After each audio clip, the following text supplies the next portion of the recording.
سورہ فاتحہ۔ بسم اللہ الرحمن الرحیم، الحمدللہ رب العالمین الرحمن الرحیم مالک یوم الدین الصراط المستقیم اللہم صل علی محمد۔ اعوذ باللہ من الشیطان الرجیم، بسم اللہ الرحمن الرحیم، الحمدللہ رب العالمین، الصلاۃ والسلام علی اشرف الانبیاء والمرسلین، سیدنا و نبینا ابی القاسم محمد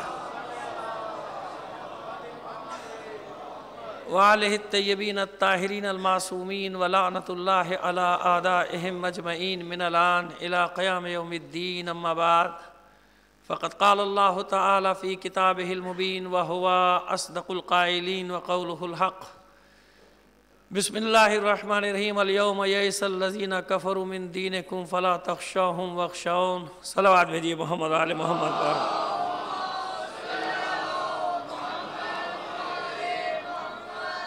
آپ حضرات سے درخواست ہے مرحوم خواجہ محمد طفیل، مرحوم خواجہ محمد اشرف، خواجہ عبدالعلی، خواجہ نیاز احمد اور اسی خاندان کے دیگر تمام مرحومین اور اپنے مرحومین اور شہداء کو شامل کر کے ایک سورہ فاتحہ پڑھ کر بخش دیجیے گا۔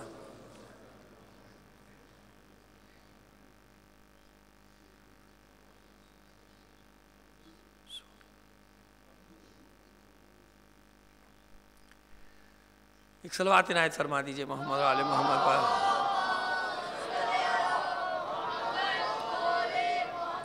کہ ہمارے سلسلے مجالس کی ظاہر ہے کہ آخری مجلس ہے، آج 5ویں، آپ کا تمام حضرات کا، خاص طور پہ ہماری بچیاں مدارس سے تشریف لاتی رہیں، طالبات آتی رہیں، طالب علم آتے رہے اور آ رہے ہیں، ان کے لیے دعا بھی ہے، ان کے لیے شکریہ بھی ہے کہ پروردگار عالم ان سب کی توفیقات میں اضافہ فرمائے، اور آپ تمام حضرات کی جو ظاہر ہے کہ ہماری خشک بیانی اور کم علمی کے باوجود جو ہے آپ تشریف لاتے ہیں اور حوصلہ افزائی کرتے ہیں، اس کے لیے بھی آپ کے شکر گزار ہیں، اور آپ سب کے لیے دعا گو ہیں کہ پروردگار عالم آپ سب کی دنیاوی اور اخروی حاجات کو پورا فرمائے۔ اور دوسری بات یہ کہ یہاں کی جو ہماری اس کی مسجد محمدی کی انتظامیہ ہے، بہترین تعاون فرماتے ہیں یہ حضرات، ان کے لیے بھی دعا ہے، شکریہ کے ساتھ ساتھ کہ بار الہ انہیں اور خدمت کرنے کی توفیق عطا فرمائے۔ اس کے ساتھ ہی ساتھ آپ جانتے ہیں کہ انتظامی امور میں ہمارے اسکاؤٹس بھی ہیں، ہمارے پولیس کے سپاہی بھی باہر کھڑے ہوتے ہیں، وہ بھی ہمارے ظاہر ہے کہ ان کے بھی بال بچے ہیں، وہ بھی اپنی جان ہتھیلی پہ رکھ کے آپ کی حفاظت کے لیے اقدامات، اور بعض اوقات آپ کا غصہ بھی برداشت کرتے ہیں، کیونکہ کچھ لوگ جو ہے وہ سمجھتے ہیں کہ بس یہ سب ہمارا ہے تو کوئی ہمیں روکے نہیں، گاڑی یہاں نہ کھڑی کروائے، گاڑی وہاں نہ کھڑی کروائے، حالانکہ وہ سب آپ ہی کی خاطر کر رہے ہوتے ہیں، تو ان کے لیے بھی دعا گو ہیں کہ پروردگار عالم ان کی بھی اس خدمت کو قبول فرمائے۔ اپنی طرف سے مومنین کی جانب سے، انتظامیہ کی جانب سے ان پولیس کے سپاہیوں کے لیے بھی شکر گزار ہیں، شکریہ ادا کرتے ہیں ان کی توفیقات میں، اور ان کے حفظ و امان کے لیے دعا کرتے ہیں کہ پروردگار ان کو بھی حفظ و امان میں رکھے۔ آپ کا شکریہ میں نے ادا ہی کر دیا، طلبہ طالبات کا بھی ادا کر دیا کہ جو آتے رہے ہماری حوصلہ افزائی کے لیے۔ ایک بلند آواز سے صلوات بھیج دیجئے محمد و آل محمد۔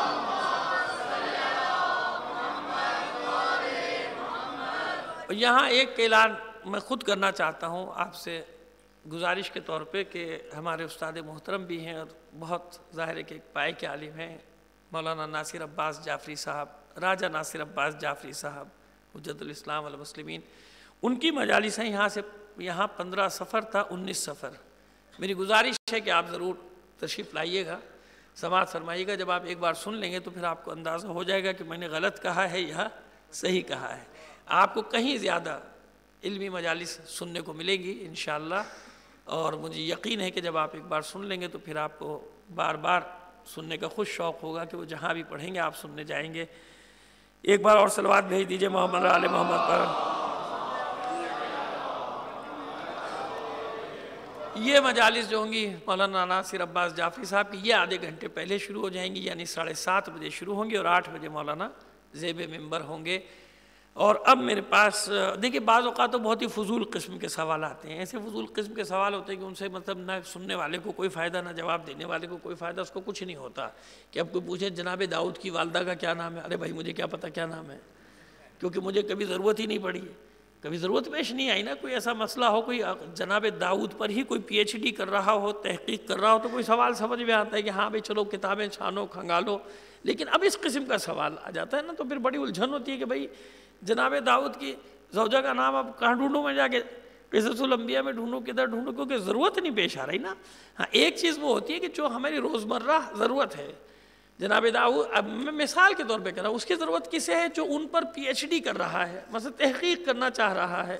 جیسے میں نے حسینی برہمن کا حوالہ دیا، سرسری سے دے کے گزر گیا.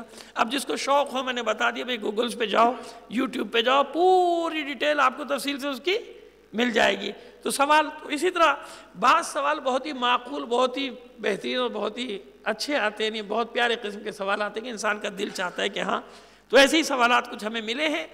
کوشش، کیونکہ آخری مجلس ہے، سارے سوال کے جواب نہیں دے سکتا، پرچہ ہی مجھے آج ملا ہے سوالات کا. تو جو دو تین ہو سکتے ہیں مختصر انشاءاللہ تسلی کر دیں گے. پھر زندگی رہی بعد میں تفصیل سے میں نے اپنے پاس رکھے ہوئے سوالات، تفصیل سے ان کے جواب دیں گے. بلند آواز ایک صلوات بھیج دیجئے محمد آل محمد پر.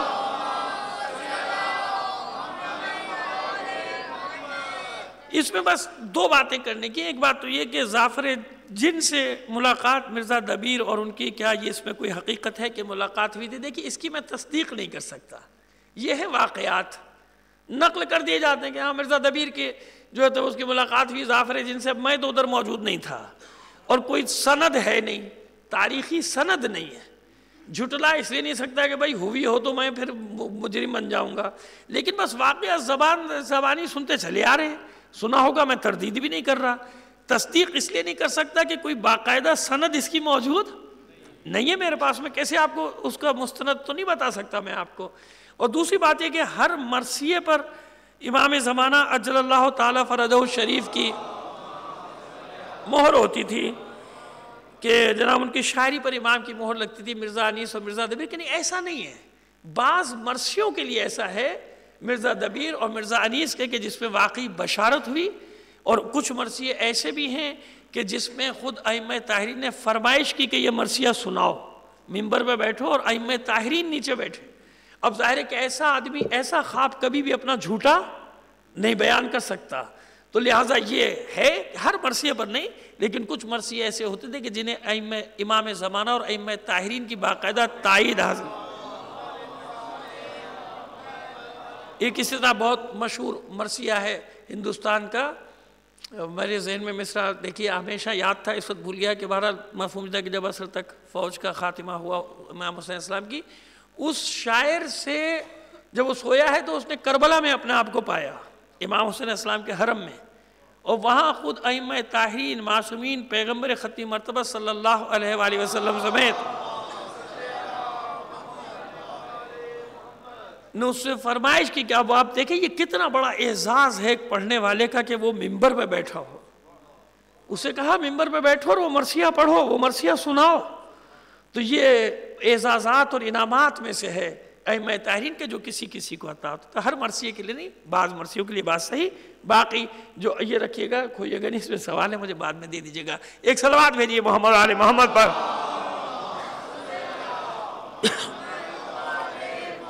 کہیں ہم نے عزاداری کی تاریخ کے متعلق پڑھا تھا. اب ظاہر وہ سوال تو اتنا لمبا ہے کہ اس میں تو پورا اشرہ چاہیے. 2-3 منٹ میں خلاصہ کر دیں کہ ہندوستان میں عزاداری کوئی کہتا ہے کہ امیر تیمور لنگ کے زمانے میں آئی، کوئی کچھ حیدرآباد دکن کی الگ ہے، لکھنؤ کی الگ تاریخ ہے. بہرحال ایک بڑی تفصیلی ذکر ہے. نظم و ضبط اور منظم طریقے سے جو عزاداری چلی وہ تو بعد کی بات ہے، لیکن عزاداری سادات کے یہاں قدم رکھتے ہی عزاداری شروع ہو گئی تھی. یعنی جب امام حسن علیہ السلام کی اولاد میں سے آپ دیکھتے ہیں نا کراچی میں کرفٹن پہ جناب عبداللہ شاہ غازی جو جناب محمد نفس زکیہ کے پوتے ہیں وہ تشریف لائے، تو جب سادات آئے تو عزاداری ساتھ آ گئی. محرم آتا تھا عزاداری، اور اس کا ثبوت یہ کہ سندھ میں 750-800 سال پرانے مرثیے میرے پاس ان کا ریکارڈ موجود ہے، جس پہ جن لوگوں نے پی ایچ ڈی کی ہے ان کی کتابوں کی صورت میں میرے پاس ریکارڈ موجود ہے کہ 800 سال پرانا بھی مرثیہ سندھی زبان کا موجود ہے. کیونکہ سب سے پہلے سندھ میں آئے تھے نا، پھر یہاں سے یعنی اسی وقت 1 صدی ہجری کے آخر میں عزاداری کا آغاز ہو گیا تھا جب سادات نے ہجرت شروع کی، اور جناب عبداللہ شاہ غازی کے آنے کے بعد یعنی 2 صدی کے آخر تک یہ باقاعدہ پھیل چکی تھی. لیکن جو اس کو منظم شکل ملی ہے وہ 2 جگہیں پوری تاریخ میں مشہور ہیں، ایک لکھنؤ اور ایک حیدرآباد دکن۔ یہاں کیونکہ مہاراجوں نے، واجد علی شاہ نے عزاداری شروع نہیں کی لکھنؤ میں، واجد علی شاہ کے جد نواب آصف الدولہ تھا تو مومن، لیکن حضرت غفران مآب سے دلدار علی نقوی غفران مآب جو بر صغیر کے پہلے مجتہد جامع شرائط گزرے ہیں، انہی نے اس کو سیدھے راستے پر ڈالا تھا۔ تو وہاں سے پھر وہ ایک منظم طریقے سے عزاداری یو پی میں شروع ہوئی، اور اسی کی یادگار وہ آصفی امام باڑہ، دنیا کا سب سے امام باڑہ لکھنؤ میں اب تک موجود ہے، بڑا امام باڑہ اس کو کہا جاتا ہے، اس میں بھول بھلیاں یہ بہرحال ایک الگ تاریخ ہے۔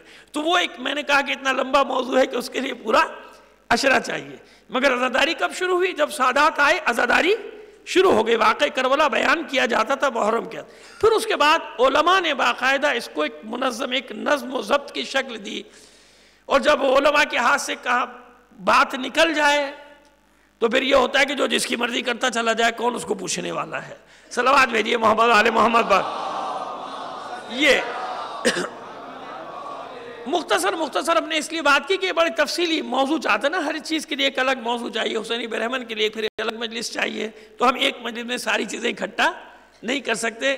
یعنی اتنے بڑے سمندر کو کوزے میں نہ تو بند کرنا چاہیے، نہ میں بند کر سکتا ہوں، اس کے لیے تو ظاہر تفصیل بیان جتنی ہو اتنا ہی فائدہ مند ہوتا ہے۔ اب ہم اپنے موضوع کی طرف جو ہمیں سمیٹنا ہے کہ الیوم یئس الذین کفروا من دینکم، یہ وہ دن ہے کہ جس دن کافر مایوس بھی ہو گیا، جس دن دین مکمل بھی ہو گیا، اور جس دن نعمت بھی تمام ہو گئی۔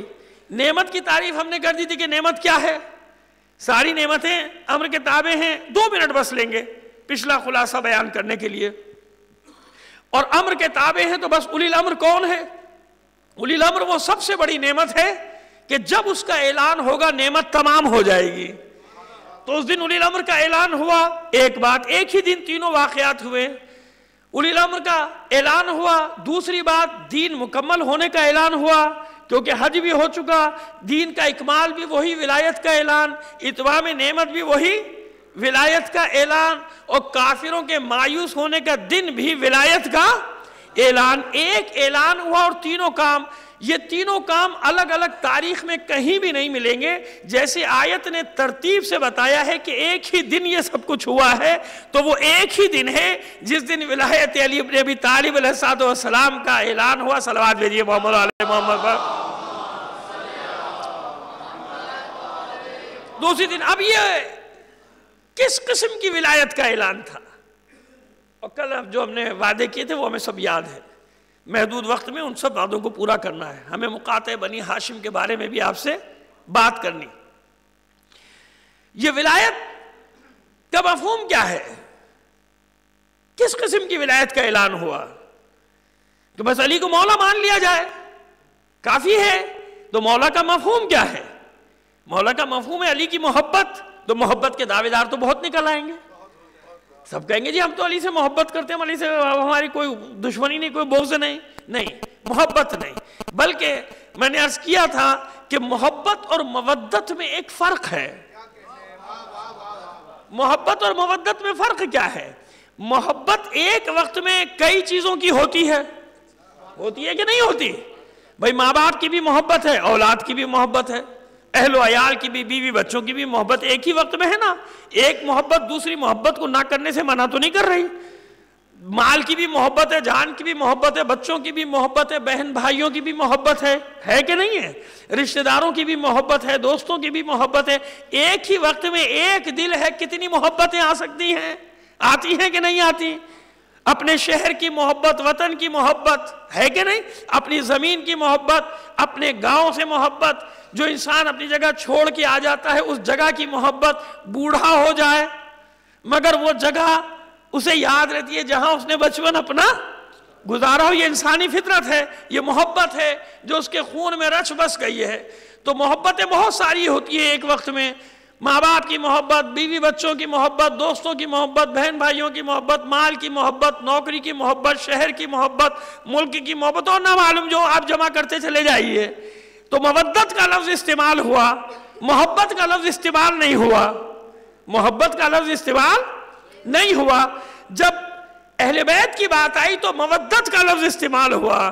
تو دیکھیں پہلے سادہ سا معنی بتا دیں پھر تشریح میں جائیں گے۔ مودت وہ منزل ہے کہ جس منزل میں یہ ساری محبتیں قربان کر دی جاتی ہیں. ہمیشہ یہ فرق یاد رکھیے گا کہ اللہ نے اپنے لیے کیا قُلْ إِن كُنتُمْ تُحِبُّونَ اللَّهَ فَاتَّبِعُونِی، اگر اللہ سے محبت کا دعویٰ ہے تو میرا اتباع کرنا، رسول کا اتباع کرنا. اللہ نے نہیں کہا کہ میری محبت کے ساتھ یہ محبت نہ کرنا، میری محبت کے ساتھ یہ محبت نہ کرنا، نہیں. اللہ نے خود ہی تو ساری محبتیں پیدا کی ہیں، ہے نا. لیکن جب رسول کی بات آئی تو رسول سے یہ نہیں کہلوایا کہ کہیے کہ اگر اجر رسالت دینا ہے تو میرے اقربا سے محبت کرو. محبت نہیں، مودت کرو. کہ یہ قُلْ لَا أَسْأَلُكُمْ عَلَيْهِ أَجْرًا إِلَّا الْمَوَدَّةَ فِي الْقُرْبَى. آپ نے ہزاروں بار یہ آیت سنی ہے جو میں تلاوت کر رہا ہوں، لیکن مفہوم بتا رہا ہوں آپ کو کہ مودت کیوں لفظ استعمال ہوا. کہ مودت عشق کی اس منزل کا نام ہے جس منزل میں یہ ساری محبتیں قربان کر دی جاتی ہیں. ماں باپ کی محبت، بچوں کی محبت، بیوی بچوں کی محبت، بھائی بہن کی محبت، دنیا کی محبت، وطن قربان، شہر قربان، ہر چیز قربان کر دی جائے گی. کس پہ؟ اہل بیت کی وہ محبت چاہیے. اور اگر نہیں ایسی محبت نہیں پیدا کر سکا تو پھر وہی بات ہے کہ موسیٰ نالین اتار کے آئیے گا. کیا مطلب ہے؟ کیا یہاں نالین سے مراد جوتے چپلیں ہیں؟ آخر وہی موزے تھے، انہی کو پہن کے موسیٰ نماز بھی پڑھتے تھے. ہمارے بعض دوستوں نے لکھا، وہ تو پتہ نہیں کیا کیا لکھ جاتے ہیں، لکھا کہ کیونکہ وہ نجس جانور کی چربی کا بنا ہوا تھا اس لیے اللہ نے کہا کہ وہ اتار کے آؤ. او خدا کے بندو، موسیٰ جیسا پیغمبر، اولو العزم پیغمبر، اسے نہیں معلوم کہ نجس جانور کی چربی کے میں موزہ پہن رہا ہوں، جبکہ اسی کو پہن کے وہ نماز پڑھتے تھے. تو ہمارے یہاں عصمت کا تقاضا ہی نہیں ہے. کوئی بھی نبی، کوئی پیغمبر معصوم ہے، بھلا اس سے ایسی بات منسوب کر دی جائے کہ کیونکہ وہ نجس جانور کا دا. یہ نالین نہیں ہے، یہ نالین نہیں ہے جو تم سمجھ رہے ہو، یہ ظاہری جوتوں کی بات نہیں ہے. مسئلہ اتنا تھا کہ اہلیہ امید سے تھی، اہلیہ عالم زچگی میں تھی اور پریشان تھے. جناب موسیٰ کہ میں کیا کروں؟ تو نالین سے تشبیہ کیا دی ہے یہاں؟ یہ دنیا کی محبتیں اتار کے آؤ. یہ بیوی بچوں کی محبت، یہ ہے تفسیر. کم سے کم پیغمبر کے مرتبے، اولو العزم پیغمبر کے مرتبے کے مطابق تو تشریح کرو. نہیں معلوم تو ہم سے پوچھ لو.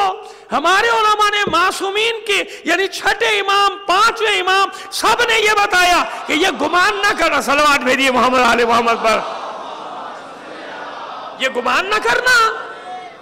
تم نے کیا سمجھا کہ وہ جوتے معاذ اللہ معصوم پیغمبر وہ نجس جانور کی کھال کے چربی کے جوتے پہنے گا، موزے پہنے گا؟ نہیں. یہاں نالین سے مراد کیا ہے؟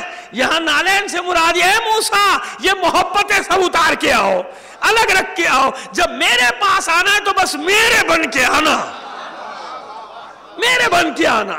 یہ نالین ہے جو تمہارے گلے میں پیر میں پڑی ہوئی ہے. ان سب محبتوں کو چھوڑ کے آؤ. میرے پاس جب آؤ تو اس انداز میں آؤ. تو اب سمجھ میں آئی بات کہ مودت کیا ہے؟ مودت عشق کی اس منزل کا نام ہے. اسی لئے میں کہتا ہوں عشق اور محبت کا فرق بھی میں نے بتایا. حقیقی معنی میں بات کر رہا ہوں، مجازی معنی میں بات نہیں کر رہا. کہ حقیقت عشق کیا ہے؟ جس پر ساری محبتیں قربان کر دی جائیں. تو ان سب محبتوں کو قربان کرنے کا نام ہے مودت. تم سے کوئی اجر نہیں چاہتا سوائے اپنے اقربا کی مودت کے. تو جو ایک صلوات دیجیے گا. تو اہل بیت پہ جو کچھ بھی قربان کرے گا کس پہ قربان کر رہا ہے؟ اس لیے اہل بیت کی مودت کا حکم دیا کہ ان کی مودت کے بغیر تم اللہ کی محبت تک نہیں پہنچ سکتے. اللہ کی محبت تک نہیں پہنچ سکتے. اللہ نے اپنے لیے مودت کا لفظ کہاں استعمال کیا؟ کیوں؟ اللہ کو اپنی محبت قبول ہی نہیں محبت رسول کے بغیر. اللہ کو اپنی محبت گوارا ہی نہیں آل رسول کی محبت کے بغیر. آیت گواہی دے رہی ہے قُلْ إِن كُنْتُمْ تُحِبُّونَ اللَّهَ فَاتَّبِعُونِی. تم اللہ سے محبت کا دعویٰ کرتے ہو تو رسول کا اتباع کرو. اپنی محبت کو مشروط کر دیا اتباع رسول کے ساتھ. اطاعت رسول کے ساتھ نہیں، اتباع رسول کے ساتھ۔ عرض کیا تھا میں نے کہ اطاعت الگ ہے، اتباع الگ ہے۔ اطاعت اقوال میں ہوتی ہے، اتباع افعال میں، اعمال میں۔ جیسے رسول کر رہا ہے، اگر مجھ سے محبت کرنا ہے تو اب رسول یہ حکم دے دے، حکم بھی اللہ نے دیا ہے، رسول نے اپنی طرف سے تھوڑی دیا ہے۔ قل کے ساتھ آیت ہے کہ نہیں؟ رسول نے تو اجر مانگا ہی نہ تھا، کہاں مانگا رسول نے اجر؟ اللہ کا حکم آیا کہ مانگیے، مانگیے۔ یہی تو امتحان ہے۔ کیوں آپ چلے جائیں گے، رسول کو یہ مان لیں گے، آپ میرے پاس آئیں گے، آپ کا کلمہ یہ پڑھ لیں گے، قیامت تک میزان کیا ہوگا، قیامت تک معیار کیا ہوگا کہ یہ اللہ اور رسول کے محبت کرنے والے بھی ہیں یا نہیں؟ معیار دے کے جائیے۔ تو اس آیت میں معیار دیا، جہاں جہاں مودت ہوگی وہ غدیر کے اعلان پہ لبیک کہے گا۔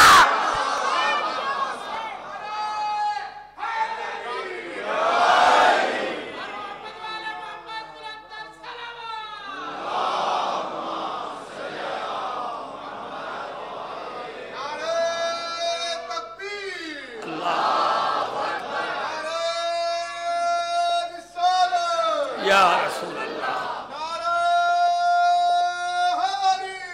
یا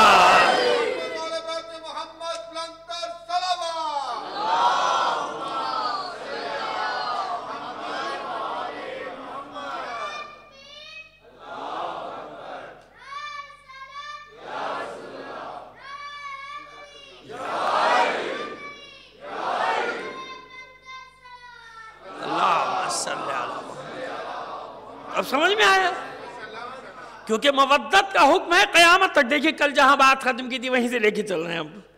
مودت کا حکم ہے قیامت تک کے لیے کہ مودت کرنا، محبت نہیں چاہیے، مودت چاہیے۔ محبت تو قربان کرنے کا نام ہے کربلا۔ ساری محبتوں کو قربان کرنا ہے یہاں۔ بیٹوں کی محبت، بھانجوں کی محبت، بھتیجوں کی محبت، بھائی کی محبت، مال کی محبت۔ حتیٰ کہ انسان کو سب سے زیادہ عزیز کیا چیز ہوتی ہے؟ جان نہیں، جان سے بھی بڑھ کر ہے۔ جان کو قربان کر دیتا ہے جب اہانت کا معاملہ آ جائے۔ لیکن یہاں حسین کا ارشاد گرامی کیا ہے؟ بس اب بات آ گئی تو جملہ کہتا چلا جاؤں گا، مصائب کی منزل پہ نہیں آیا، مگر میں چاہتا ہوں جملہ کہہ دوں۔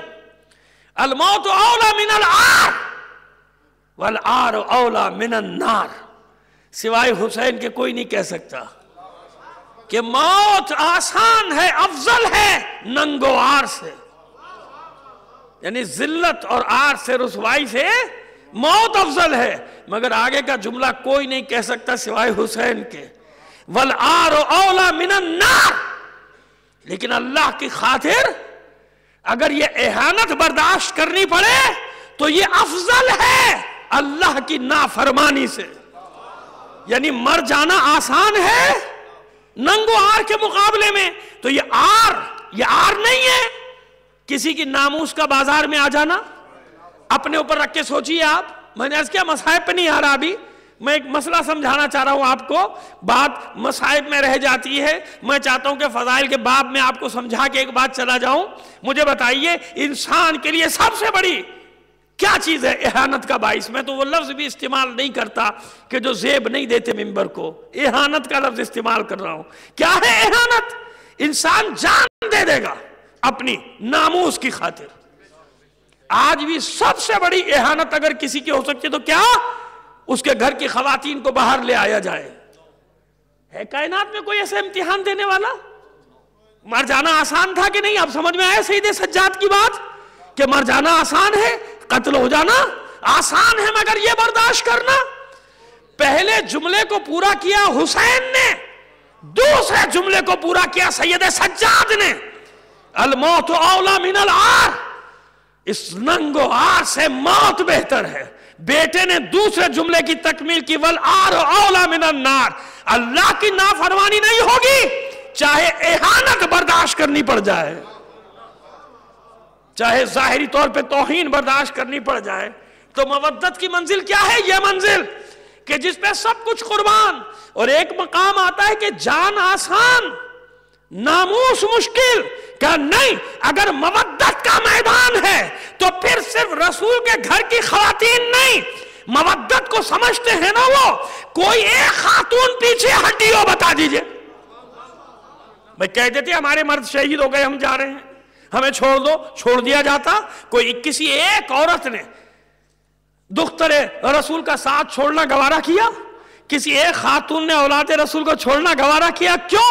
سب جانتے ہیں کہ والآر اولا من النار، کہ یہ وہ منزل ہے کہ یہاں مودت کا تقاضا یہ ہے کہ مر جانا آسان ہے، مگر مشکل راہوں کو قبول کرو، مشکل راہوں کو قبول کرو۔ تو پس غدیر خم کا اعلان کس چیز کا امتحان قرار پایا؟ محبت کا نہیں۔ کتنی ساری چیزیں جمع ہیں، ہماری جانیں قربان، ماں باپ قربان، اپنے ائمہ طاہرین پہ خدا کی قسم کیسی بات کہہ کے چلے گئے۔ معصومین، ہر معصوم نے کیوں غدیر خم پہ تاکید کی؟ غدیر زندہ رکھنا، غدیر زندہ رکھنا۔ پورا اسلام غدیر میں ہے، پورا اسلام غدیر میں ہے۔ غدیر کا اعلان نہ ہو، کوئی معیار نہیں، کوئی میزان نہیں کہ رسول کے بعد کیسے پرکھا جائے کہ کون اللہ اور رسول کی اطاعت کرنے والا ہے، کون اتباع کرنے والا ہے۔ مودت کا مفہوم قیامت تک سمجھ میں نہیں آتا کسی کے کہ مودت کا معنی کیا ہے۔ غدیر خم کے اعلان نے بتایا کہ اب پتہ چلے گا محبت کرنے والا کون ہے، مودت کرنے والا کون۔ یہ مودت کا میدان ہے غدیر خم، لہذا قیامت تک مودت کرنے والے پیدا ہوں گے یا نہیں؟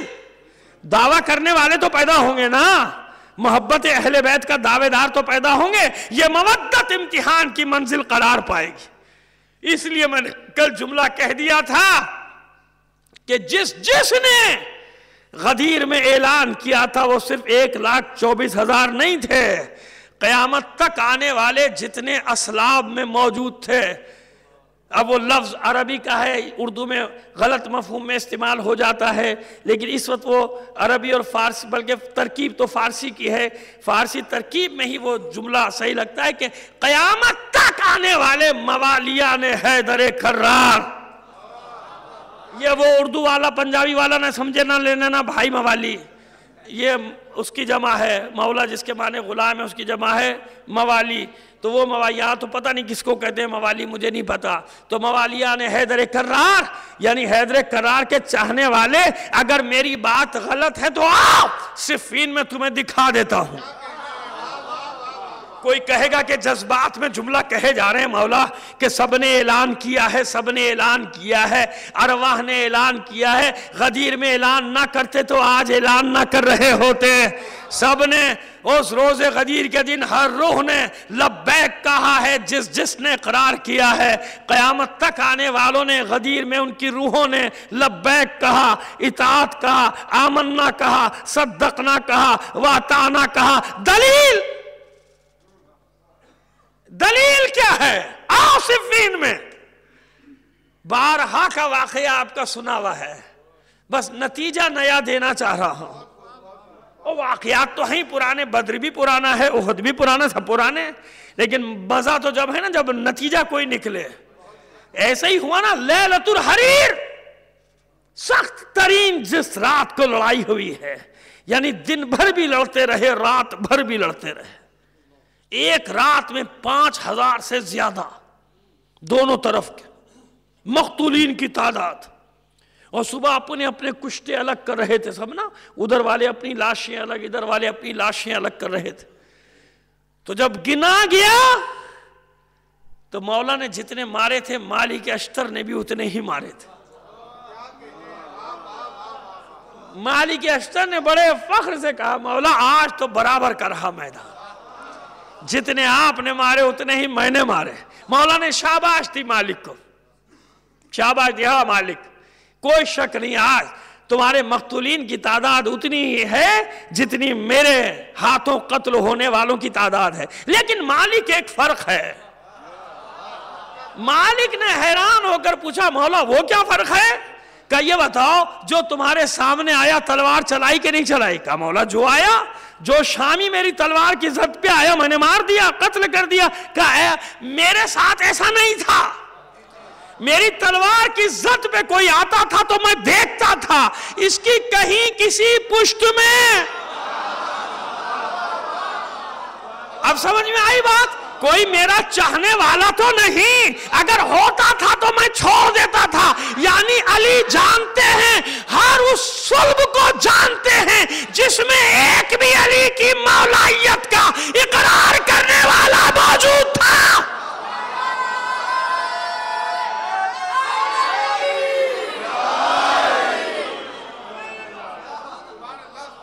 ماں جانتے ہیں نا،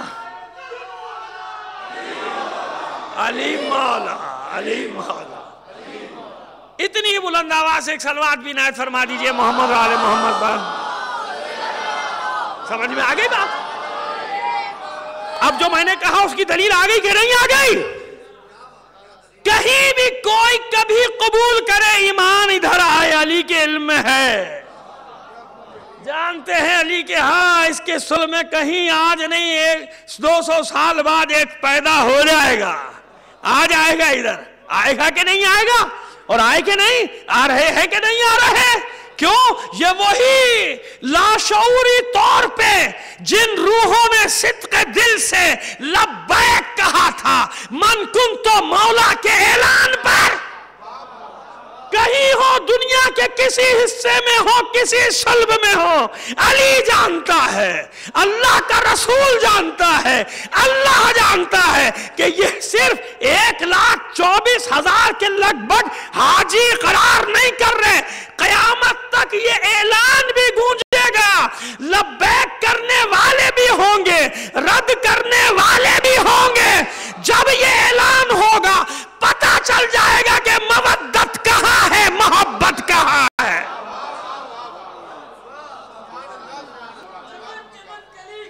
علی علی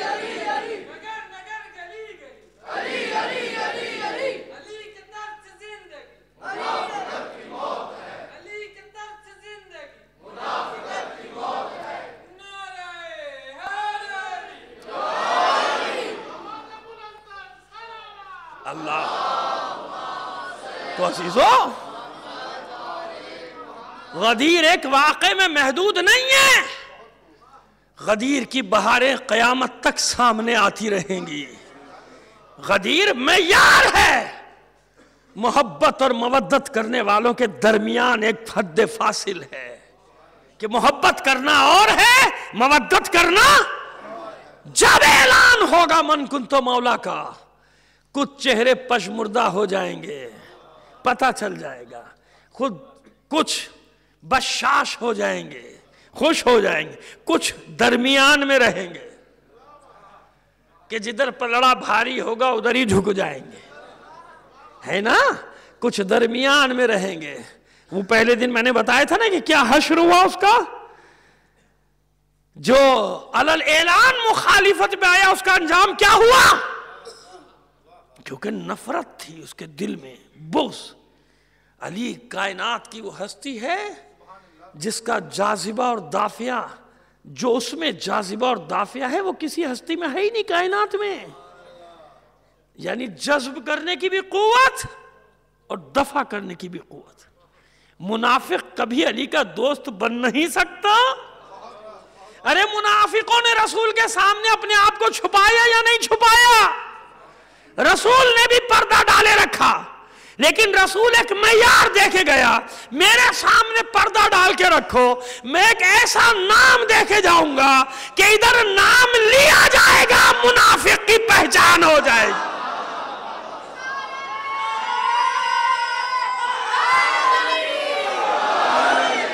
یہ میں کوئی عام جملہ نہیں کہہ رہا، یہ عام جملہ نہیں ہے، تاریخ کا معیار ہے، میزان ہے۔ رسول سے کون نفرت کا اظہار کرے گا کہ اب اس کے بغیر تو اسلام سے خارج ہو جائیں گے، لیکن یہاں پر آ کے برداشت نہیں ہوگا۔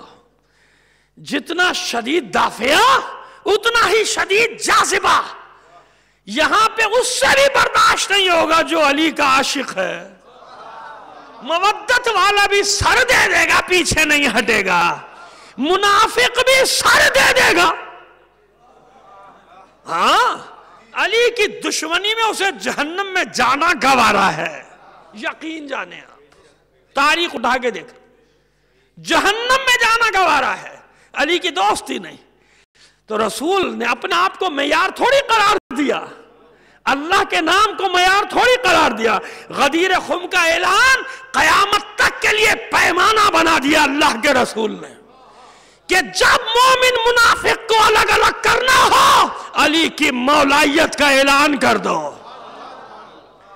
تو جو دل میں رکھے ہوئے آیا تھا نا، غصے میں داخل ہوا تھا رسول کے خیمے میں، کیونکہ رسول نے خیمہ لگوا دیا تھا، حکم دیا تھا تمام مومنین اور مومنات کو، خواتین کو، اور اس میں کیسی کیسی خواتین ہیں ذہن میں لے آئیے آپ، کیونکہ مدینے میں کسی کو نہیں چھوڑا تھا، سب کو لے کر آئے تھے رسول۔ سب آؤ بیعت کرو، علی کی مبارکباد دو، تسلیم کرو مولائیت کو۔ تو آ گیا تھا نا وہ، آنے کے بعد چلایا، یہ کیا؟ وہ بارہا کا واقعہ سنا ہوا ہے، ہم نے بھی پڑھا ہے۔ جب باہر نکلا عذاب مانگا، وہ بھی علی کی دشمنی میں۔ اللہ خالی ہاتھ لوٹائے گا؟ نہیں لوٹائے گا، علی کی دشمنی میں مانگ رہا ہے کہ اگر یہ ہے اللہ کی طرف سے ہے، علی مولا بنا ہے تو پتھر آئے۔ مانگا بھی ایک خاص عذاب کہ یہ عذاب آئے، آیا نا عذاب۔ جن لوگوں نے خودکش بمبار بنا کے اسے آگے کیا تھا،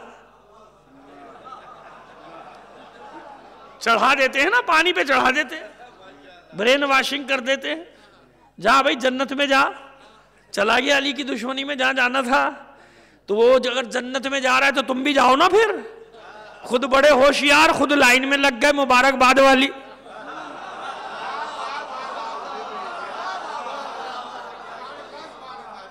نکلے نا ہوشیار، فوراً مبارکباد والی لائن میں، تو دوسروں کو چڑھا کے آگے کر دیتے ہیں، یہ ملے گا وہ ملے گا وہ، تو پہلے خود تو پھٹ نہ جا کے بھائی، جا کے بم باندھ کے دوسروں کو بھیج رہا ہے، اپنے بچوں کو تو امریکہ بھیج رہا ہے، تو اپنے بچوں کو تو لندن بھیج رہا ہے، وہ غریبوں کے بچے اغوا کر کر کے دور دراز کے علاقوں سے معصوم بچوں کو لا لا کے ان کے برین واشنگ کر کر کے ان کے گھروں میں پیسے پہنچا کے ماں باپ خوش ہیں، چلو ماہانہ 15,000 روپے آ رہا ہے، بچہ کیا کر رہا ہے یہ نہیں پتا، وہ تو جب کہیں پھٹ گیا تو پتا چلا وہ تو پھٹ گیا، ہم نے تو قرآن پڑھانے بھیجا تھا، ہم نے تو اس کو عالم بنانے بھیجا تھا، کیا ان کا وہ جنت میں گیا، تم بڑے خوش قسمت ہو۔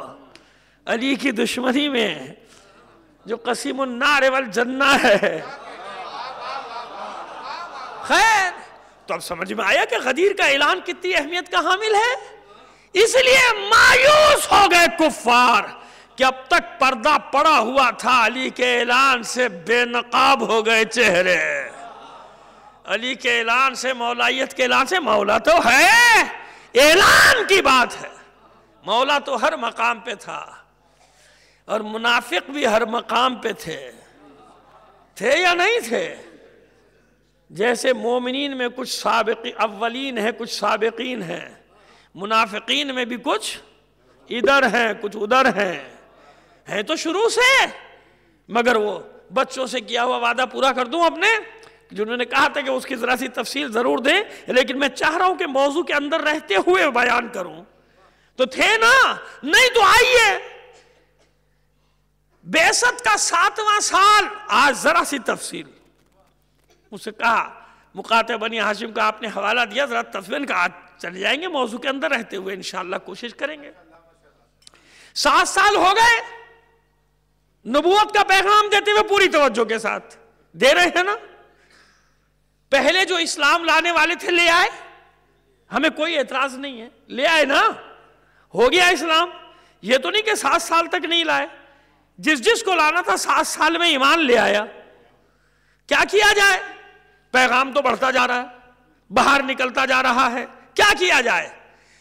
جمع ہوئے کفار قریش، سوشل بائیکاٹ، اقتصادی ناکہ بندی۔ کیا؟ اقتصادی ناکہ بندی، نیٹو فورسز کا اجتماع ہو گیا۔ اس لیے تاریخ پڑھتا ہوں آپ کے سامنے، کہ سامنے رہے کہ سب کچھ وہی ہو رہا ہے، سب کچھ وہی، ہتھیار بدل گئے، نام بدل گئے، کردار وہی ہیں۔ جمع ہو گئے نا کس کے خلاف؟ حق کے خلاف سب نے محاذ بنا لیا، اور جس نے ان کا ساتھ دیا اس کا بھی بائیکاٹ۔ جمہوری اسلامی کا تو بائیکاٹ ہے ہی، اگر تم نے گیس خریدی تو تمہارا بھی بائیکاٹ۔ سمجھ میں آ گئی بات؟ اب تو آ گئی نا کہ کیوں نہیں لے سکتے؟ اس لیے کہ قرض کی دلدل تک، گردن تک دلدل میں دھسے ہوئے ہم نہیں، یہ ہمارے رول کرنے والے لوگ کھا گئے۔ 58 ارب ڈالر ان کو دیا، جان کے دیا، آج کے دن کے لیے دیا۔ گیس نہیں ہے، بجلی نہیں ہے، تیل نہیں ہے، کچھ نہیں ہے، ریل نہیں ہے، ہوائی جہاز نہیں ہے، سبزی وبزی سب کہاں آگ لگی ہوئی ہے۔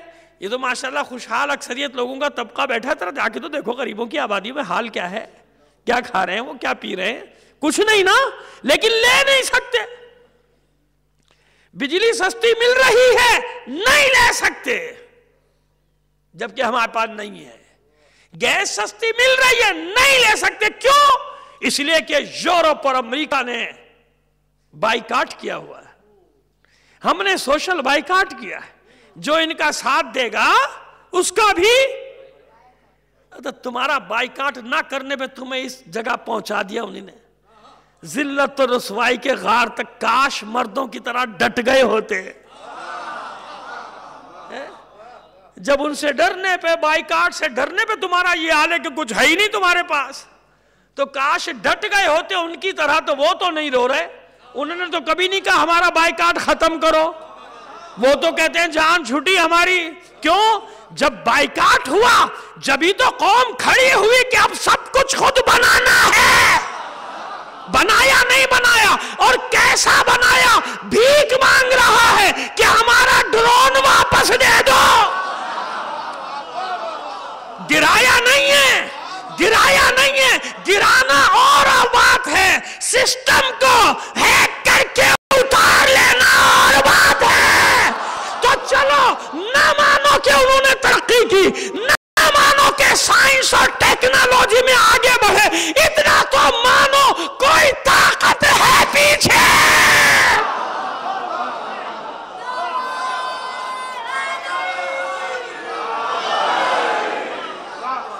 نہ مانو یا نہ مانو، نہ مانو کہ انہوں نے سائنس میں ترقی کی ہے، نہ مانو کہ ایسی ٹیکنالوجی بنائی کہ تمہاری ٹیکنالوجی فیل۔ اب اڑا نہیں رہے ڈرون، کیوں؟ پتا ہے اڑایا پھر اتار لیں گے۔ تو اگر نہیں ہے ٹیکنالوجی تو کوئی طاقت تو ہے، جس کے آگے تمہاری ٹیکنالوجی بے بس ہے۔ وہی طاقت ہے جس نے اپنا مسلح پانی پر بچھایا ہے۔ سمجھ میں آ گئی بات؟ یہ تھا مقاطع بنی ہاشم، سمجھ میں آیا؟ آپ سمجھے تھے کہ میں شاید وہ واقعہ دوبارہ تکرار سے پڑھتا چلا جاؤں گا؟ ایسے تھوڑی، اس طرح تھوڑی آپ کو سوشل بائیکاٹ کی تاریخ بتاؤں گا۔ پتا تو چلے آپ کو کہ سوشل بائیکاٹ کا مطلب کیا ہوتا۔ بائیکاٹ کیا بنی ہاشم کا؟ بعثت کے 7ویں سال، 3 سال تک، بعثت کے 10ویں سال تک، پونے 3 سے 3 سال تک یہ بائیکاٹ رہا۔ کہاں رہے بنی ہاشم؟ شعب ابی طالب۔ اب بھی ہے وہ کوہ ہجون کے دامن میں، وہ جو جنت المعلی ہے، کیونکہ سائیڈوں سے پہاڑ کاٹ دیے گئے لہذا وہ گھاٹی کی شکل تو نہیں رہی، لیکن ہے وہی جگہ۔ اور نقشہ کچھ یوں ہے کہ جب جنت المعلی کے مرکزی دروازے سے آپ داخل ہوں تو یوں سمجھیں کہ یہ آخری حصہ ہے، اور جہاں وہ ختم ہو رہا ہے جنت المعلی آخر میں پہاڑ کے دامن میں، وہ ابتدائی حصہ ہے۔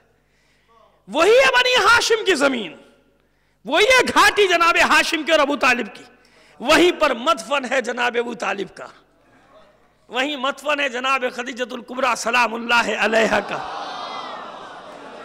وہیں مدفن ہے جناب عبد المطلب کا جہاں تک جانے نہیں دیا جاتا، 100 سال سے روک رہے ہیں.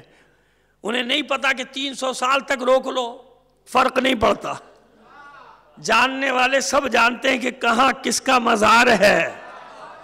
نقشے بنا بنا کے رکھیں کہ تمہارے دن بھی پورے ہوں گے نا. جب دن پورے ہو جائیں گے پہیہ گھومے گا اور گھومنے والا ہے. اطمینان رکھیے، ہم رہیں نہ رہیں پہیے نے گھومنا شروع کر دیا. بلی کی ماں کب تک خیر منائے گی؟ اڑوس پڑوس میں سب شروع ہو گیا، وہ بھی نہیں بچتے. بے فکر رہیے آپ. تو خیر، بائیکاٹ تاریخی بات ہے. بائیکاٹ صرف بنی ہاشم کا کیوں؟ قرارداد لکھی سب نے، 150 قبیلے اور ان کی شاخیں قرارداد لکھ رہے ہیں. بائیکاٹ، لین دین، شادی بیاہ، کھانا پینا، آنا جانا سب بند. جہاں جہاں برادریاں وہاں ہوتا ہے نا حقہ پانی بند. اور جس کا حقہ پانی بند ہو جائے اس کا بیچارے کا جینا عذاب ہو جاتا ہے نا. تو حقہ پانی بند، جو ملے گا اس سے بھی تعلقات ختم. پہرا دیتے تھے باہر سے آنے والوں کو بھی اجازت نہیں تھی کہ بنی ہاشم کی طرف جائیں. یہ 3 سال اس مغلروں کے وارے نیارے ہو گئے. سمجھا رہا ہوں ابھی کیا ہوا. جنگ ہوئی 8 سال تک کیسے لڑی؟ بھائی بائیکاٹ ہے، وہ تو کوئی دے نہیں سکتے. وہی جنہوں نے بائیکاٹ کیا تھا انہی کے اسلحہ ساز کارخانوں نے کہا یہ کیا مسئلہ ہے بھائی، جنگ چل رہی ہے اسلحہ کہاں بکے گا. لہذا کھلے سمندر میں اسلحہ لا کے بیچتے تھے. وہ طاقتیں حیران کہ یہ کیا ہو رہا ہے بھائی. ہم نے پابندی لگائی ہے پھر ان کے جہاز اڑ رہے ہیں، ہم نے پابندی لگائی ہے پھر بھی ان کے ٹینک چل رہے ہیں. مسئلہ کیا ہے؟ لہذا دولت کہاں خرچ ہوئی خدیجہ کی؟ سمجھ میں آئی بات میری؟ کہاں خرچ ہوئی دولت خدیجہ؟ یہ 3 سال کا بائیکاٹ. 1 روپے والی چیز 100 روپے میں بیچتے تھے رات کی تاریکی میں آ کے. یہاں خرچ ہوا خدیجہ کا مال، ادھر خرچ ہوئی دولت. مگر سوال پھر وہی آ گیا کہ بنی ہاشم کیوں؟ بھئی دشمنی تو اسلام سے ہے نا. مسلمانوں کا بائیکاٹ کیوں نہیں ہوا؟ تاریخ ہے، تاریخ چیلنج ہے، جا کے پڑھ لو کوئی بھی، کہیں بھی آج رات جا کے کوئی بھی کتاب جا کے دیکھ لیجئے. کسی نے نہیں لکھا کہ مسلمانوں کا بائیکاٹ، سب نے لکھا بنی ہاشم. لیکن جو چاہنے والے تھے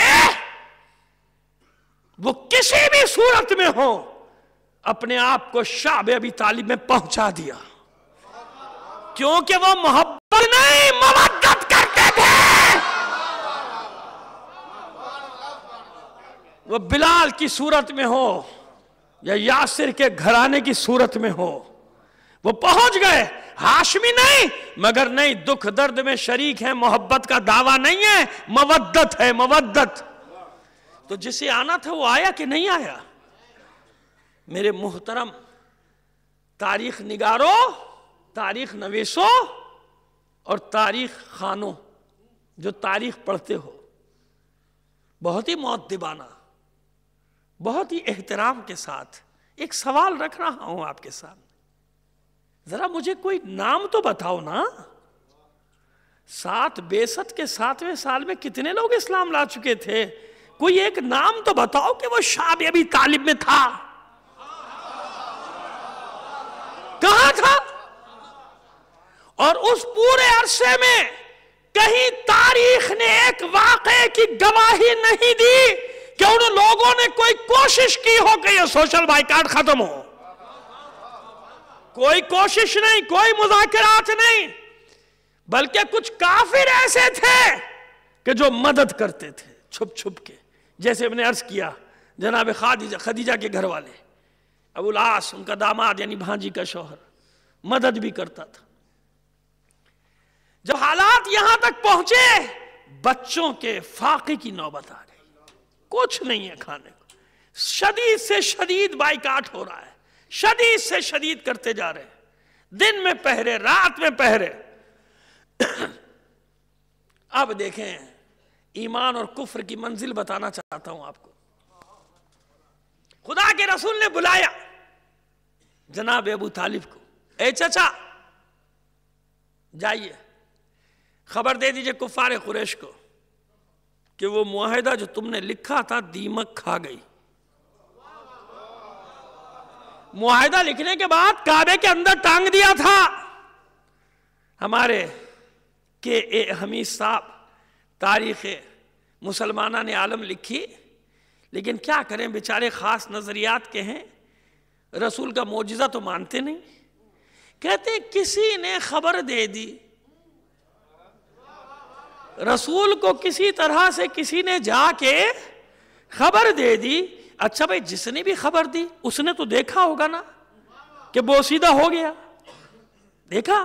تو جب اس نے دیکھا تو بھائی اوروں نے بھی دیکھا ہوگا۔ پھر ابو طالب کا دعویٰ کرنا ہی بیکار ہے کہ جاؤ بوسیدہ ہو گیا، وہ کہتا ہمیں پہلے ہی پتا ہے، تم کیا بتا رہے ہو؟ دیکھیے میں جو نکتہ لانا چاہ رہا ہوں وہ یہ ہے، یہ جو مورخین نے خیانتیں کی ہیں، بے ایمانیاں کی ہیں، لوگوں کو گمراہ کیا ہے، میں دلیل قائم کرنا چاہ رہا ہوں۔ اس نے لکھا، اور بڑے اس صدی کے مورخ گزر گیا اب تو، بڑا مورخ ہے، ان کا تاریخ دان کی حیثیت سے بڑا نام ہے، بڑا چرچا ہے۔ کہتے کسی طرح کسی نے رسول کو خبر دے دی کہ وہ بوسیدہ ہو گیا، رسول نے اپنے چچا کو خبر دے دی۔ تو بھائی جس نے بھی خبر دی اس نے کعبے میں دیکھا، تو جب اس نے دیکھا تو اوروں نے بھی دیکھا۔ اب اگر ابو طالب آ کے کہیں کہ میرے بھتیجے نے خبر دی ہے تو کہیں گے کون سی نئی خبر دی ہے بھائی، ہمیں بھی پتا ہے کھا گیا، لیکن نہیں، اب اصل واقعہ تو سنیے نا۔ اب وہ واقعہ بھی لکھا سب نے کہ ہاں یہی واقعہ ہے۔ واقعہ کیا ہوا؟ رسول نے کہا جائیے چچا، جائیے ان کو جا کے بتائیے وہ جو تم نے ہمارے خلاف معاہدہ لکھا تھا وہ دیمک کھا گئی، سوائے بسمک اللہم، اللہ کے نام کے کچھ نہیں بچا۔ اگر خبر صحیح ہے تو بائیکاٹ ختم۔ اب دیکھیے رسول نے تو بس اتنا کہا جائیے یہ خبر دے دیجئے، اب ابو طالب کا ایمان تو دیکھو۔ جانتے ہیں ابو طالب نے کیا کہا آنے کے بعد؟ جیسے ہی ابو طالب گھاٹی سے اترے، کافی فاصلہ ہے نا، کم سے کم 2-2.5 کلومیٹر بنتا ہے، 3 کلومیٹر ہوگا شاید، تو اس سے چلے ہیں تو سب کو پتا ہے کہ آ رہے ہیں ابو طالب۔ جمع ہو گئے سرداران قریش کہ کیا مسئلہ ہے۔ اچھا بیچ میں ویسے بھی آتے رہتے تو کوئی ایسا نہیں تھا کہ آ جا نہیں سکتے، کھانا پینا، لینا دینا، خریدنا فروخت کرنا یہ سب بند تھا۔ تو اب سب جمع ہوئے کہ کوئی خاص بات ہے، ابو طالب اپنی گھاٹی سے نکل کر آئے، تلوار سجائے ہوئے، اور اکیلا آ رہا ہے، کوئی ساتھ بھی نہیں ہے، مسئلہ کیا؟ جمع کیا کفار قریش کو، چبوترے پہ کھڑے ہوئے، سنو میرے بھتیجے نے مجھے خبر دی ہے، میرے بھتیجے نے مجھے خبر دی ہے کہ وہ جو معاہدہ تم نے لکھا تھا دیمک کھا گئی، سوائے اللہ کے نام کے کچھ باقی نہیں بچا۔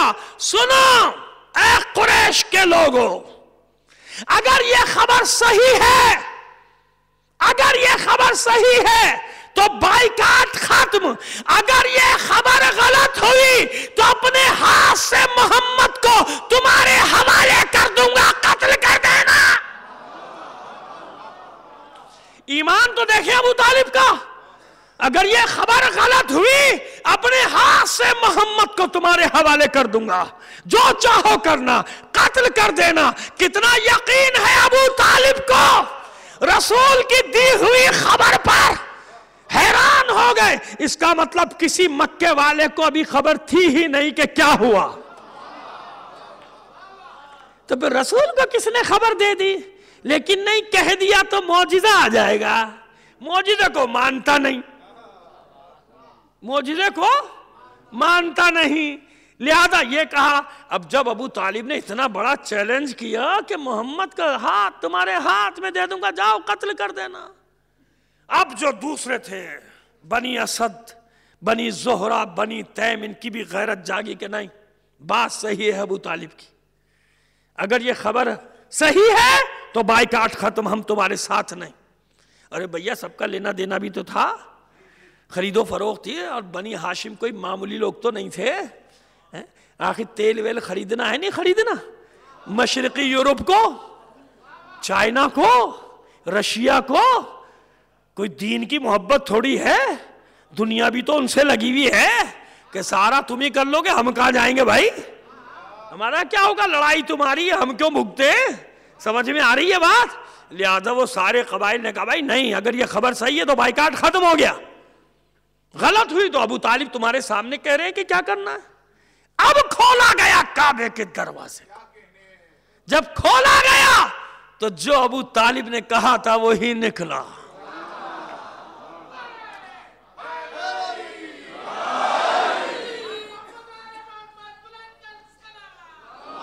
اب آئیے سمجھ میں آ گئی بات. لیکن سوال تو یہی ہے نا کہ باقی کہاں تھے؟ دعویٰ کرنا اور ہے، تاریخ سے ثابت کرنا اور ہے. محبت کا اعلان اور ہے، ابو طالب کی طرح مودت کا اظہار کرنا اور ہے.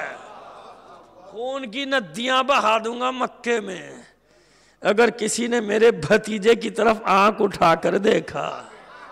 وہ اور ہے تو غدیر خم اعلان ہے مودت کا کہ محبت نہیں چلے گی. علی کے باب میں مودت چاہیے، یعنی مر مٹنے کا جذبہ چاہیے، سب کچھ قربان. یہ ہے مودت. مال اولاد کو دیا ہوا کس کا ہے؟ مانگا کس سے ہے؟ کس کا صدقہ ہے جو کچھ ہے تمہارے پاس؟ اسی کا ہے نا. رسول آل رسول کا ہی تو دیا ہوا ہے. امانت ہے، امانت. یہ جان بھی امانت ہے، یہ بچے بھی امانت ہے، یہ مال بھی امانت ہے. جب مودت کا میدان آ جائے تو محبت کرنے والے نہ بننا کہ چھوڑ کے چلے گئے. مودت میدان ہے ساری محبتوں کو قربان کر دینے کا. یہ ہے مودت. جہاں جہاں یہ مودت تھی سمٹ کر کربلا میں آ گئی. ختم کر رہا ہوں آپ کی زحمتوں. جہاں جہاں مودت تھی، اگر جون کی صورت میں تھی، حبشی غلام کی صورت میں، تو کربلا میں. زہیر بن قین جیسا سرمایہ دار اعلان کر رہا ہے کہ سرمایہ دار ہونا اور ہے، مودت حسین اور ہے. سب کچھ جب وقت آیا تو مثال بن گیا قیامت تک کے لیے کہ جب وقت آئے تو اپنا سب قربان کر دو، کیونکہ مودت کو بچانا ہے. محبت نہیں، مودت. پہنچ گئی مودت جہاں جہاں ہے. محبت کہتی ہے میں آپ سے محبت کرتا ہوں، مجھے آزاد کر دیجئے. اپنی محبت کے صدقے میں، اپنی غلامی اور کنیزی سے مجھے آزاد کر دیجئے. مودت شیریں بن کر کہتی ہے مولا مجھے اپنی کنیزی سے جدا نہ کرنا. لوگ آزاد ہونا چاہتے ہیں اور یہ مودت کی کنیز بن کے رہنا چاہتی ہے. یہ کہتی ہے کہ نہیں، مجھے وہ آزادی نہیں چاہیے مولا. یہی تو ہوا نا شیریں کے ساتھ. حسب وعدہ وہی مصائب پڑھ رہا ہوں جس کا حکم دیا گیا. عجم ہے، عجم، عرب نہیں ہے. نام ہی عجم ہے شیریں، کیونکہ جناب شہر بانو کی کنیز ہے. حسین نے آزاد کر دیا. شیریں جاؤ، تم کو آزاد کر دی. قطع زمین بھی ہے تمہارے لیے، مال و متاع بھی ہے، جاؤ اپنی زندگی گزارو آزادی سے. کہتی ہے مولا مجھے قدموں سے جدا نہ کرو، میں آپ کے بچوں کی خدمت کرتے ہوئے زندگی گزار دینا چاہتی ہوں. کہ نہیں شیریں، مصلحت اسی میں ہے کہ تمہیں آزاد کر دیا جائے. اب حکم امام کے آگے شیریں کیا کر سکتی؟ لہذا دست بستہ کہتی ہے مولا جب آپ نے طے کر لیا کہ میں آزاد کر دی جاؤں تو پھر ایک وعدہ مجھ سے کر لو. پوچھا حسین نے شیریں کیا وعدہ لینا چاہتی ہے؟ مولا کچھ نہیں، بس یہ وعدہ کر لو کہ ایک بار مجھ پر احسان کرو گے، میرے مہمان بنو گے. ایک بار مجھ پر منت گزارو گے، ایک بار میرے مہمان بن جاؤ گے، میری عزت بڑھ جائے گی. حسین نے سوچا چند لمحے کے بعد جواب دے دیا، اچھا شیریں جا، تجھ سے وعدہ رہا تیرے مہمان بنے۔ خوش ہو گئی شیریں۔ مولا نہیں، ایک بات اور، ایک بات، شیریں آپ کیا چاہتی ہے؟ مولا میری عزت بڑھ جائے گی، اکیلے نہیں، شہزادے شہزادیوں کے ساتھ، ثانیہ زہرا کے ساتھ، آقا زادیوں کے ساتھ، رسول زادیوں کے ساتھ۔ پھر حسین نے چند لمحے توقف کیا اور کہا، اچھا شیریں جا، وعدہ رہا تمام اہل حرم کے ساتھ تیرا مہمان بنوں گا، مگر شیریں کہیں ایسا نہ ہو ہم تیرے مہمان بن جائیں تو پہچان بھی نہ سکے۔ قدموں میں بیٹھ گئی شیریں، مولا میں آپ کی نمک خوار، میں آپ کی کنیز، بھلا ہو سکتا ہے کہ آپ میرے مہمان بنے اور میں پہچانوں بھی نہیں؟ اچھا شیریں جا، حرم میں اعلان کرا دیا، جو اسے انعام و اکرام دینا چاہتے ہو دے دو۔ اہل بیت کے ہر فرد نے اسے نوازا، ہر ایک نواز رہا ہے خلعت سے، انعام سے، لیکن اس نے دیکھا کہ سامان میں چادروں کی تعداد بہت ہو گئی، ہر کسی نے ایک چادر دی، ہر ایک نے ایک چادر دی، تو کہتی ہے مولا میں اتنی چادروں کا کیا کروں گی؟ حسین نے بہت آہستہ سے کہا، شیریں لے جا، کبھی کام آ جائیں گی، لے جا شیریں، کبھی کام آ جائیں۔ آ گئی شیریں، کوفے سے کچھ دور گھر بنا کے رہتی ہے جو قلعہ شیریں کے نام سے مشہور ہو گیا۔ پوری بستی ادب اور احترام کی قائل ہے شیریں کے لیے، کیوں؟ سب جانتے ہیں کہ آل رسول کی کنیز ہے، اور پھر اس لیے بھی ادب احترام کرتے ہیں شیریں کا کہ جانتے ہیں اس کی وجہ سے آل رسول ہماری بستی میں ایک بار مہمان بنے گی، کیونکہ شیریں نے بتایا ہے نا کہ مجھ سے خود حسین نے وعدہ کیا، تو سب جانتے ہیں بستی کے لوگ کہ آل رسول اپنا وعدہ پورا کرتے، وعدہ ہے تو آئیں، بتا رکھا ہے سب، دن ہفتوں میں بدلے ہفتے، مہینوں میں مہینے، سالوں میں، آخر گوہر مراد بر آیا شیریں کا۔ سنا شیریں نے کہ حسین مدینے سے چل پڑے ہیں عراق کے ارادے سے، عراق کی طرف۔ خوش ہو گئی شیریں، پوری بستی میں دوڑ گئی، ایک ایک کو بتاتی ہے، دیکھا میں نہ کہتی تھی میرا مولا اپنا وعدہ پورا کر، نہ کہتی تھی میرا مولا آنے والا ہے، اور سنو شہزادیاں بھی ساتھ آ رہی ہیں، ہم بستی سے باہر نکل کے اپنے مولا کا، اپنی آقا زادیوں کا استقبال کریں گے۔ بیبیاں خوش ہیں بستی کی، تیاریاں ہو رہی ہیں آل رسول کے استقبال کی، جیسا مہمان ہو ویسا گھر سجایا جاتا ہے یا نہیں؟ شیریں بھی اپنے گھر کو سجانے میں لگی ہے، اگر منظر کشی کر دوں تو رنگ و روغن ہو رہا ہے، نئے پردے، نئے بستر، حجرے سجائے جا رہے ہوں گے۔ یہ میرے مولا حسین کا حجرہ، یہ حجرہ میری شہزادی ثانیہ زہرا کے لیے، یہ حجرہ میرے شہزادے علی اکبر کے لیے، یہی کچھ تو ہو رہا ہوگا۔ درمیان میں عجیب عجیب خبریں آ رہی ہیں، مگر شیریں یقین نہیں کرتی، اسے تو ایک بات کا یقین ہے کہ جب حسین نے وعدہ کیا ہے تو حسین میرے گھر آئے گا۔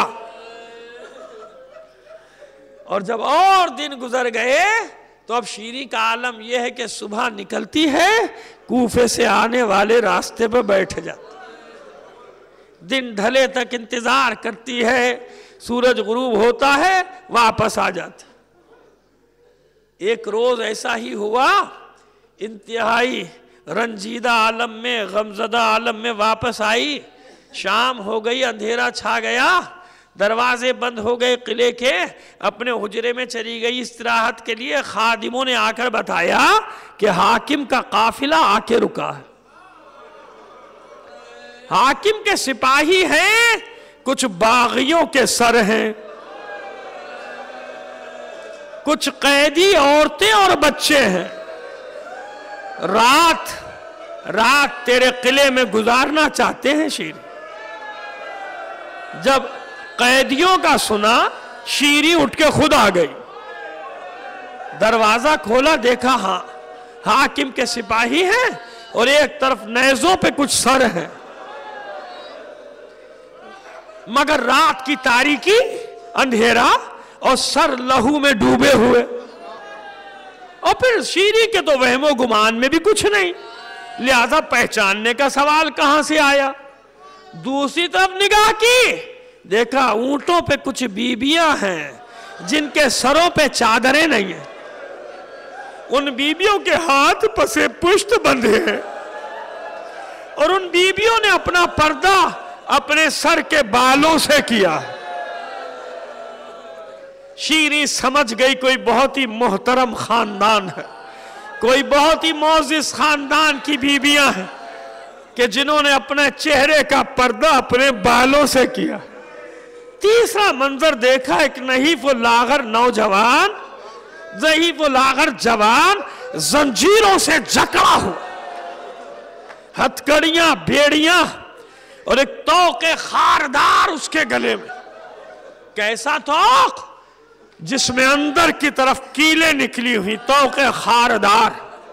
جو روایت میں ہے وہی پڑھ رہا ہوں، یہی طوق خاردار کا ذکر ہے روایت میں، کہ جب میرا مولا اپنی گردن گھمانے کی کوشش کرتا تھا، چہرے کو حرکت دینا چاہتا تھا، یہ میخیں اس کے گلے۔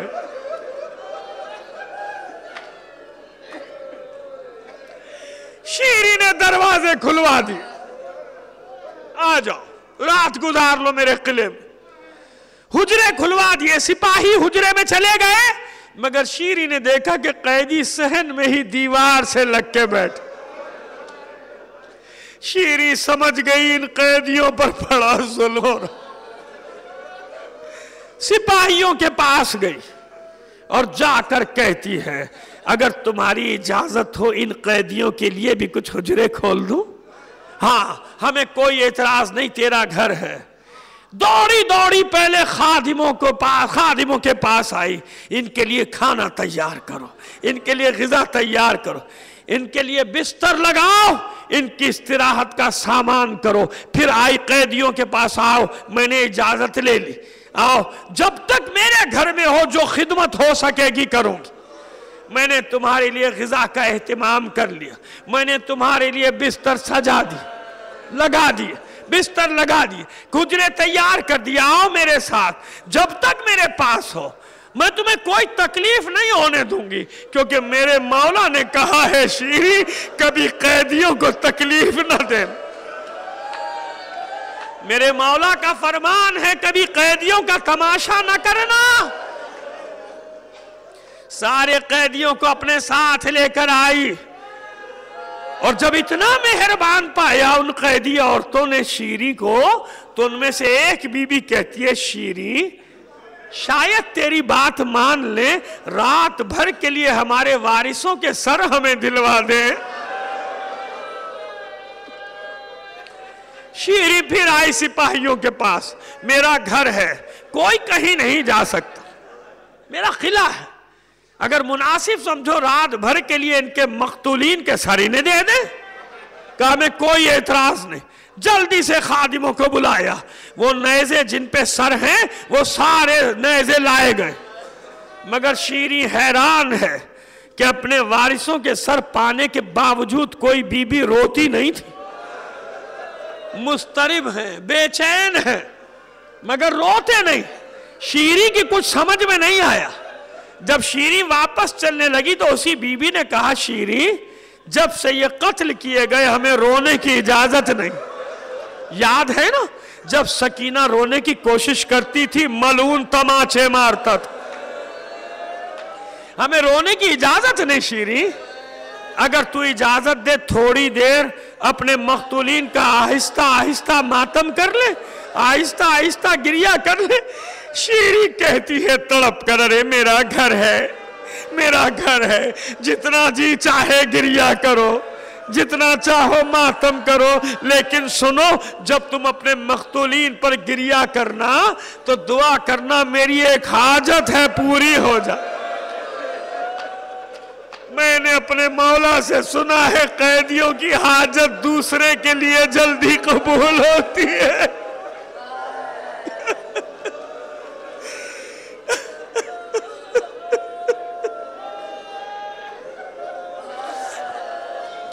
وہ بی بی کہتی ہے شیری اگر مناسب سمجھے گی تو بتائے گی اپنی حاجت؟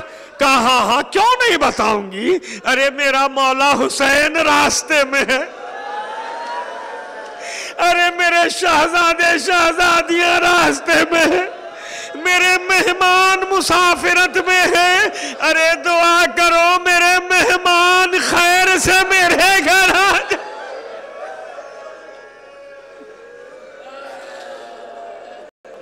اس بی بی نے کوئی جواب نہ دیا۔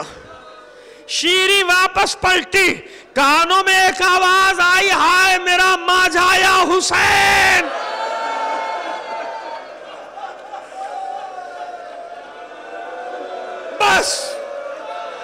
بس اتنا سننا تھا۔ شیری واپس پلٹی، او بی بی سب روئے، تجھے رونے کی اجازت نہیں، اور دیکھ اگر رونا چاہتی ہے تو کوئی اور نام لے کے رو، اپنے مقتول کے کسی بھائی کا نام لے کے رو، یہ نام لے کے نہ رو، یہ نام لے کے رونے نہیں دوں گی۔ اس بی بی نے کہا شیری منظور ہے۔ شیری واپس پلٹی، کانوں میں آواز آئی، ہائے میرے عباس کا بھائی۔ شیری پھر واپس پلٹی، او بی بی یہ نام بھی لے کے نہ رو، یہ نام بھی لے کے نہ رو، اگر تیرے مقتول کا کوئی بیٹا تھا تو اس کا نام لے لے۔ اس بی بی نے کہا یہ بھی منظور۔ اب شیری کے کانوں میں آواز آئی، ہائے میرے اکبر کا بابا۔ بس عزادارو اتنا سننا تھا۔ اب شیری سے نہ رہا گیا، آگے بڑھی، دو زانو بیٹھی، دونوں ہاتھ باندھ کر کے تھی، او بی بی، او بی بی جب سے تو میرے گھر میں داخل ہوئی ہے میرے دل کو قرار نہیں، میرا کلیجہ پھٹا جاتا ہے، آخر تو ہے کون؟ تو نے اپنا تعارف نہیں کرایا، یہ جتنے نام تو لیتی ہے میرے مولا کے گھر والوں کے۔ کو کچھ نہ بولی وہ بی بی، تو شیری نے کہا تجھے تیرے مقتول کی قسم دیتی ہوں، بتا تو کون ہے؟ بس اب زینب سے بھی نہ رہا گیا، چہرے سے بال ہٹا کر کہا شیری بھول گئی نا، بھول گئی، ارے میرے بھائی نے یہ بھی تو کہا تھا کہ ایسا نہ ہو ہم تیرے مہمان بن جائیں، تو پہچان بھی نہ سکے۔ پچھاڑے کھانے لگی شیری، سرو سینہ پیٹتی ہے، بال نوچنے لگی، اے شہزادی ارے یہ کس عالم میں دیکھ رہی ہوں، یہ کیا ہوا؟ میرا مولا حسین کہاں ہے؟ میرا آقا عباس کہاں ہے؟ میرا کڑیل جوان علی اکبر کہاں ہے؟ زینب نے شیری کا ہاتھ تھام کے کہا بس کر شیری بس کر، ارے کس کس کا نام لے گی؟ بھری سرکار کو کربلا میں لٹا کے آئی ہے زینب، ارے گنج شہیدہ آباد کر کے آئی ہے زینب، شیری کوئی نہیں بچا، کوئی نہیں بچا، بس مردوں میں یہ تیرے وقت کا امام سید سجاد باقی بچا ہے جو زنجیروں سے جکڑا ہوا ہے۔ شیری اپنے مولا سے ملے گی، اپنے مولا سے ملاقات کرے گی، وہ دیکھ وہ جو سب سے بلند نیزے پہ سر ہے وہی تیرے مولا حسین کا سر ہے، سرو سینہ پیٹتی جاتی ہے، نیزے کی طرف بڑھتی جاتی ہے، اے میرے سید و سردار، اے میرے آقا مولا،